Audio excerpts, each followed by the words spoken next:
हम आज डिस्कस करने जा रहे हैं नॉमेनक्लेचर, जो 11th के सिलेबस में आता है और नीट में इस पे एक क्वेश्चन आता है। आपको एक या दो क्वेश्चन इस पे बनते हैं, तो हम इसी को आज फाइनलाइज करते हैं, इसी को आज पढ़ेंगे, नॉमेनक्लेचर। ठीक है, तो ये जो नॉमेनक्लेचर वर्ड है, it is derived from two Latin words. इसमें दो लैटिन वर्ड्स हैं, दो लैटिन वर्ड्स हैं। ठीक है, क्या क्या है? One is nomos and second is clear. Nomos का मीनिंग है नेम एंड क्लियर का मतलब है टू कॉल। हम एक ऑर्गेनिज्म को किस नाम से पुकारते हैं और उस प्रोसेस को, नाम देने की प्रोसेस को हम सिंपली बोलते हैं नॉमेनक्लेचर। तो it is simply system of giving name to an organism, system of giving name to an organism.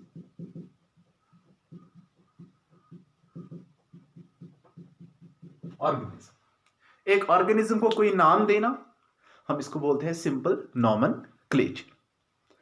It is of two types. Nomenclature जो है ये दो किस्म का है, two types.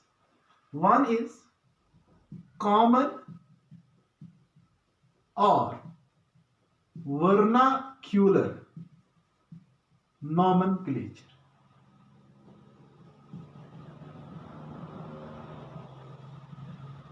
And second is scientific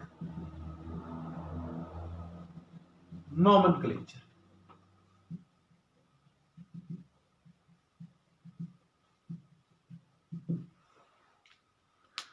common और vernacular nomenclature उस process को बोलते हैं, उस नॉमेनक्लेचर को बोलते हैं जिसमें कोई लोकल पीपल लोकल लैंग्वेज में नाम देंगे। तो it is given by local people in local language. It is given by local people in local language. And scientific nomenclature, it is given bye scientists or biologists।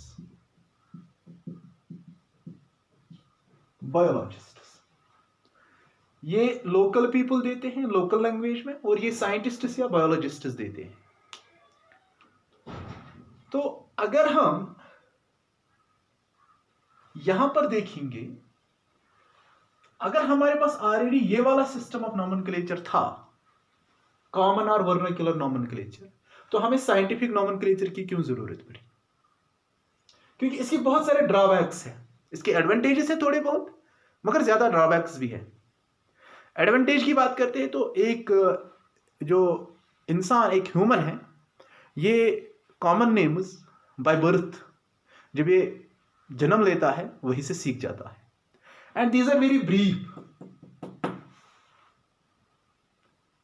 तो इन advantages के साथ साथ इसके बहुत सारे डिसएडवांटेजेस है, इसलिए हमें इस सिस्टम की, इस नॉमेनक्लेचर की जरूरत पड़ी। तो अगर हम इसके डिसएडवांटेजेस की बात करते हैं, डिसएडवांटेजेस,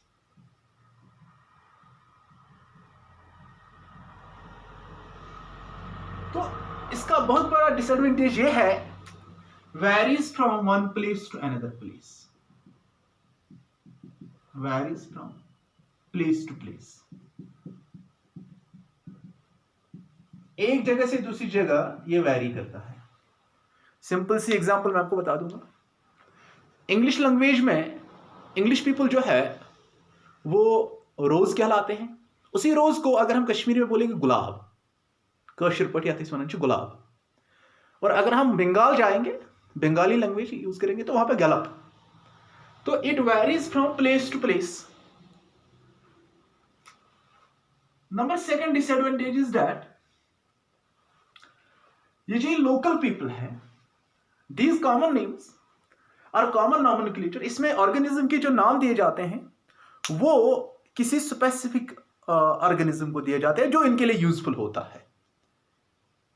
बहुत सारे वीड्स हैं हमारे बागों में जिनका कोई नाम ही नहीं है। क्यों? क्योंकि वो हमारे लिए यूजफुल नहीं है। So it is given to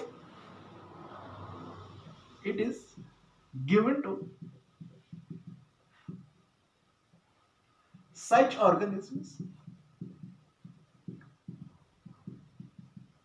which has utility.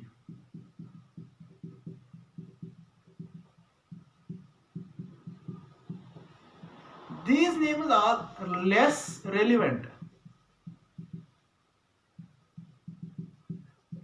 Less relevant का मतलब क्या है? मैं आपको एक एग्जांपल दूंगा। एक प्लांट है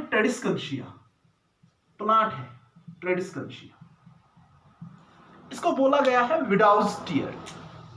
कोई वास्ता नहीं है दो नाम्स के बीच में। ये जो दो नेम्स हैं, इनमें कोई रिलेशन नहीं है, so they show little bit relevance. Sometimes common nomenclature is given to the group of organisms. For example चिड़िया, सारे बर्ड्स को एक साथ बोला जाता है चिड़िया, तो ग्रुप ऑफ ऑर्गेनिजम्स को बोला जाता है चिड़िया। सो it is again the disadvantage, चिड़िया फॉर ऑल बर्ड्स।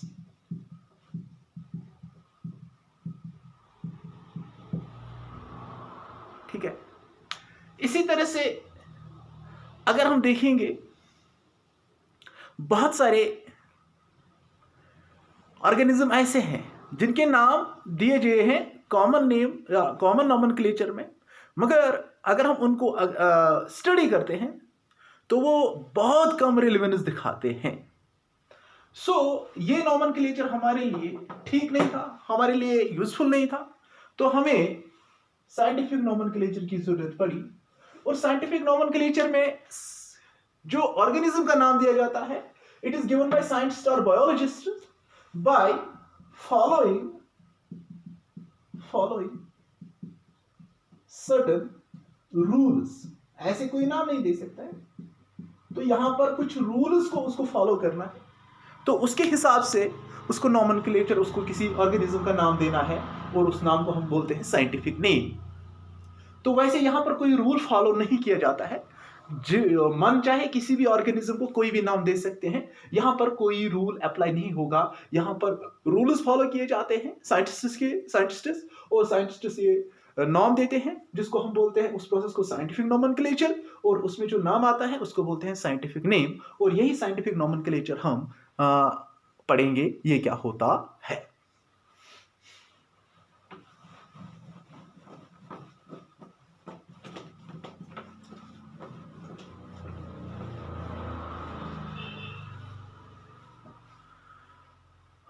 तो अगर हम देखेंगे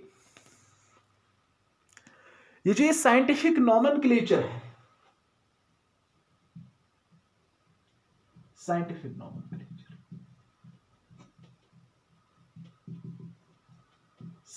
नॉमेनक्लेचर जो है,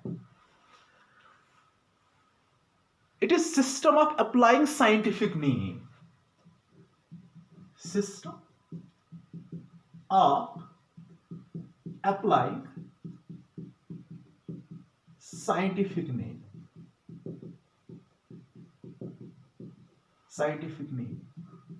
system of applying scientific name is known as scientific nomenclature, and mostly it consists of two words। दो वर्ड्स होते हैं इसमें, इसलिए इसको बोला गया है बाइनोमियल साइंटिफिक नॉमेनक्लेचर, और वी कैन सिंपली से बाइनोमियल नॉमेनक्लेचर। इसमें तीन वर्ड भी होते हैं जिसको हम ट्राइनोमियल नॉमेनक्लेचर बोलते हैं, पॉलिनोमियल नॉमेनक्लेचर भी बोलते हैं, मगर मोस्टली जो साइंटिफिक नेम है जो एक्सेप्ट किया जाता है, that is binomial, that consist of two words, and trinomial, that consist of three words. तो as it contains two words, इसलिए इसको बोला गया है binomial. Bi means two, binomial nomenclature. Binomial nomenclature, it is known as binomial nomenclature. अगर हम बात करेंगे जो टू वर्ड सिस्टम था, टू वर्ड, जो दो वर्ड्स का नेम सिस्टम था, नॉमेनक्लेचर था, टू वर्ड नेम सिस्टम जो था वो दिया था पहले, वाज गिवन बाय काटो. एक साइंटिस्ट था जिसका नाम था काटो इन 200 BC. मतलब क्या था बेटा, ये जो नॉमेनक्लेचर है, टू वर्ड सिस्टम उसने भी दे दिया था, मगर उसने कोई रूल फॉलो नहीं किया था. कोई रूल फॉलो नहीं हुआ था उसमें, उसने कोई रूल फॉलो नहीं किया था काटो ने, तो that is why it was rejected. अगर हम बाइनोमियल नॉमेनक्लेचर की बात करते हैं,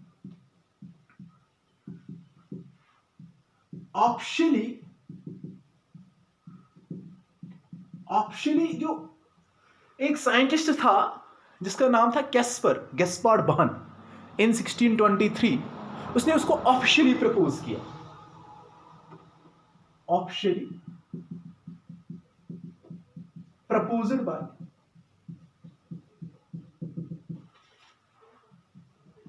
गेस्पार्ड बहन. याद रखना, गेस्पार्ड बहन इन 1623 में इस साइंटिस्ट ने इसको ऑप्शनली प्रपोज कर दिया. इसको बोला कि ये जरूरी है हमारे लिए ये बाइनोमियल नॉमेनक्लेचर जरूरी है. और इसकी जो बुक है जिसमें इसने ये ऑप्शनली प्रपोज किया, और उस बुक का नाम है, that is known as pinax theatri Botanica.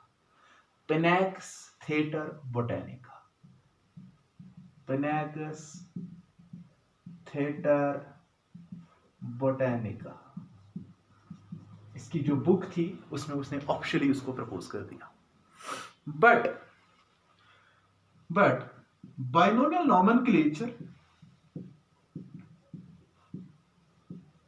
Nomenclature जो है was established and used at large scale. Established and used at large scale by किसने? By Carolus Linnaeus.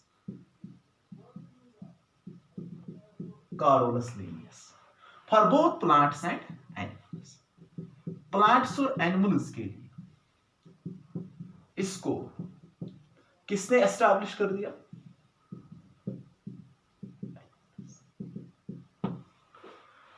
Carlos Linnaeus ने इसको ऑफिशियली एस्टैब्लिश किया और उसको बहुत लार्ज स्केल पर यूज कर दिया, बहुत प्लांट्स और एनिमल्स दोनों के लिए. उसकी दो बुक्स है, स्पीशीज प्लेंट्रम एंड सिस्टमा नेचुरी, जिसमें उन्होंने बाइनोमियल नॉमेनक्लेचर दिए है for plants and animals respectively. ठीक है, तो अगर हम देखेंगे प्लांट्स के लिए इसकी जो बुक है जिसमें इसने बाइनोमियल नॉमेनक्लेचर, इसमें साइंटिफिक नेम्स दे दिए प्लांट्स के, वो है स्पीशीज प्लेंट्रम. स्पीशीज प्लेंट्रम, ये इंपॉर्टेंट क्वेश्चन है. और एनिमल्स के लिए जो बुक है that is systema naturae. Systema naturae. ये दो बुक्स है, बहुत इंपॉर्टेंट बुक्स है, species plantarum and systema naturae. एक प्लांट्स के लिए है और एक एनिमल्स के लिए है. अब हम इसके रूल्स पढ़ेंगे जिस पे क्वेश्चन बनता है. क्या रूल है साइंटिफिक नाम देने का? Rules for scientific nomenclature.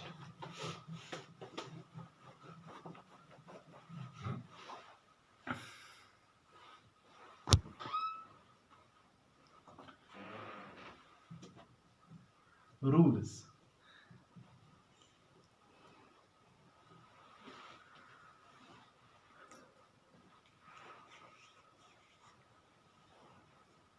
तो पहला रूल जो है, पहला रूल, एवरी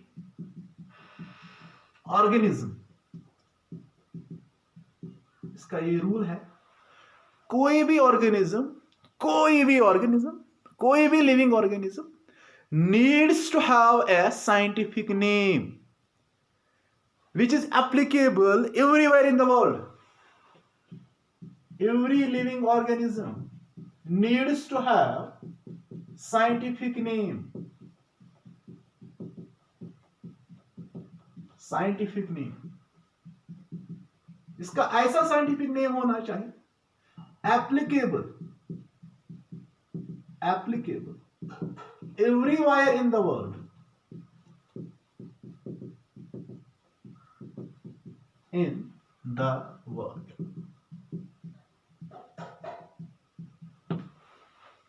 पहला रूल है, हर किसी लिविंग ऑर्गेनिज्म को एक नाम दिया होगा, मगर ऐसा नाम जो हर किसी जगह इसको एप्लीकेबल होगा।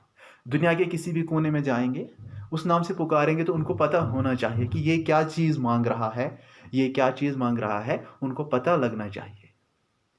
तो अगर हम किसी कंट्री में जाएंगे, वहाँ पे बोलेंगे कोई कश्मीरी वर्ड, उनको समझ में नहीं आ जाएगा, क्योंकि वहाँ पर वो वर्ड अप्लाई नहीं होता है, मगर साइंटिफिक नेम दुनिया के किसी भी कोने में अप्लाई होता है।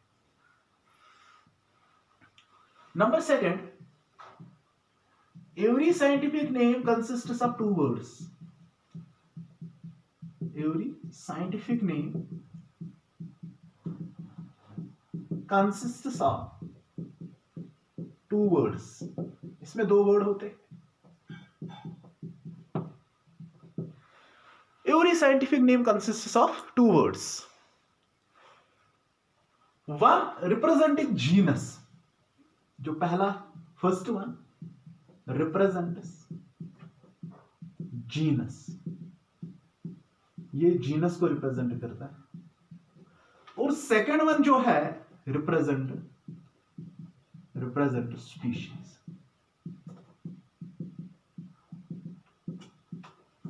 दूसरा स्पीशीज को रिप्रेजेंट करता है, पहला जीनस को रिप्रेजेंट करता है और दूसरा स्पीशीज को रिप्रेजेंट करता है। अकॉर्डिंगली पहला वर्ड जो है इसको बोलते हैं जेनेरिक एप्थेट, और दूसरा जो है इसको बोला जाता है specific epithet.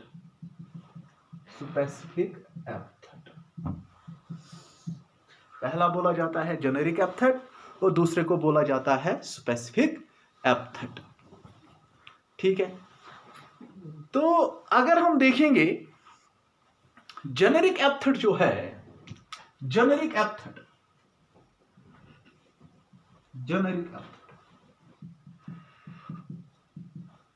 It always starts with capital letter, always starts with capital letter, ये कैपिटल लेटर से स्टार्ट होता है। एंड जो स्पेसिफिक एप्थेट है, specific epithet it starts with small letter. मगर याद रखना यहां पर स्पेसिफिक एप्थेट जो है यूजुअली बहुत सारे केसेस में ये स्मॉल लेटर से शुरू हो जाता है। तो अगर हम देखेंगे तो अब स्पेसिफिक एप्थेट कब कैपिटल लेटर से स्टार्ट होगा? when it represents the name of the scientist. ये एक्सेप्शन है, एक्सेप्शन क्या है? it starts with capital letter when it represents name of scientist or any sacred place. When it represents name of scientist, name of scientist और sacred place, तो तब इसको capital letter से शुरू किया जाता है। I will give the example here. Isoetes एक प्लांट है, इसका नाम है आइसोईट्स पैंटी। तो अगर हम ये कैपिटल देखेंगे, पी यहां पर कैपिटल है, तो क्यों? क्योंकि ये एक साइंटिस्ट नाम है पैंटी, ये रिप्रेजेंट करता है साइंटिस्ट का नाम, इसलिए इसको कैपिटल लिखा गया है, कैपिटल में लिखा गया है।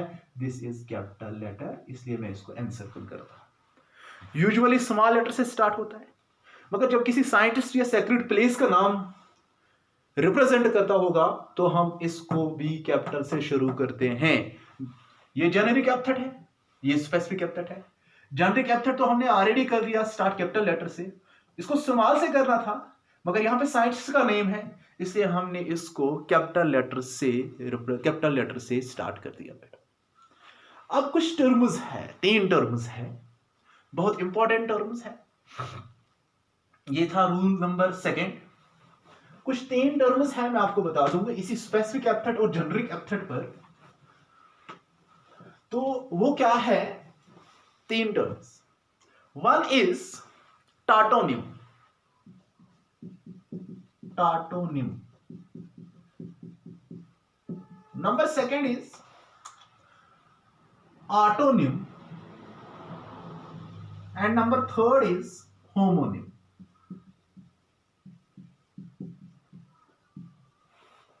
टाटोनिम क्या होता है? वो साइंटिफिक नेम जिसमें सेम स्पेलिंग होगी जेनेरिक एप्थेट और स्पेसिफिक एप्थेट की, सेम स्पेलिंग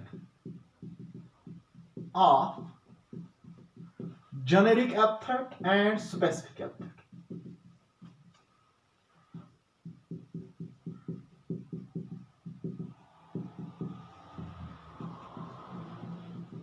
जिसमें सेम स्पेलिंग होगी, जेनेरिक एप्थेट और स्पेसिफिक एप्थेट की सेम स्पेलिंग होगी, इस साइंटिफिक नेम को बोलते हैं टाटोनिम। मैं यहां पे आपको एग्जांपल दूंगा। रैटस, रैटस सेम स्पेलिंग है बेटा, दोनों की, जेनेरिक एप्थेट की स्पेसिफिक एप्थेट की सेम स्पेलिंग है। ये साइंटिफिक नेम है रैट का। इस तरह से नाजा, नाजा, नाजा, नाजा, ये है कोबरा का, स्नैक। तो इस साइंटिफिक नेम को बोलते हैं tautonym, and it is allowed in only ICZN। याद रखना बेटा, allowed only in ICZN, international code for zoological nomenclature। ये भी एक बार नीट एग्जाम में आया था। ICBN stands for, ICZN it stands for international code for zoological nomenclature, nomenclature. Animals के लिए जो एक कोड बनाया गया है जिसमें एनिमल्स के नाम दिए जाते हैं, उसको बोलते हैं ICZN। Number 2 is autonym, autonym. अब ऑटोनिम क्या है? ऑटोनिम साइंटिफिक नेम इन विच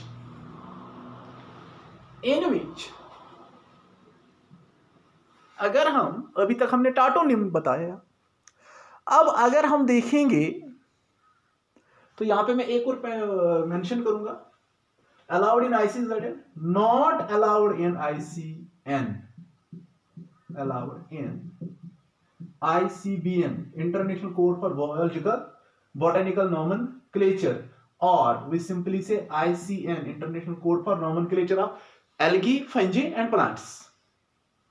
तो इसमें ये अलाउड नहीं है, ठीक है ना, प्लांट्स के लिए, ना फंजी के लिए, ना एल्गी के लिए ये अलाउड है। कौन सा? टाटोनिम्स वहां पर अलाउड नहीं है। Number second is autonyms. ये वो साइंटिफिक नेम्स है, साइंटिफिक नेम्स जिनमें in which specific epithet and sub specific epithet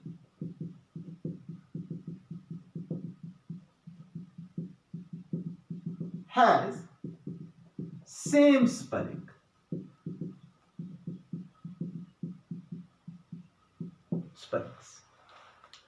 सब specific epithet and specific epithet. अभी तक हमने दो एपिथेट के बारे में पढ़ा है, जेनेरिक एंड स्पेसिफिक एपिथेट। अब ये तीसरा आ गया सब स्पेसिफिक एपिथेट। सब specific epithet, it represents the name of the species, it represents the name of the subspecies. Sorry, specific epithet species के लिए है, generic epithet genus के लिए है, और subspecies के लिए अगर हमें epithet लगाना है that is known as subspecific epithet. तो अगर हम इसकी एग्जाम्पल लेंगे, एग्जाम्पल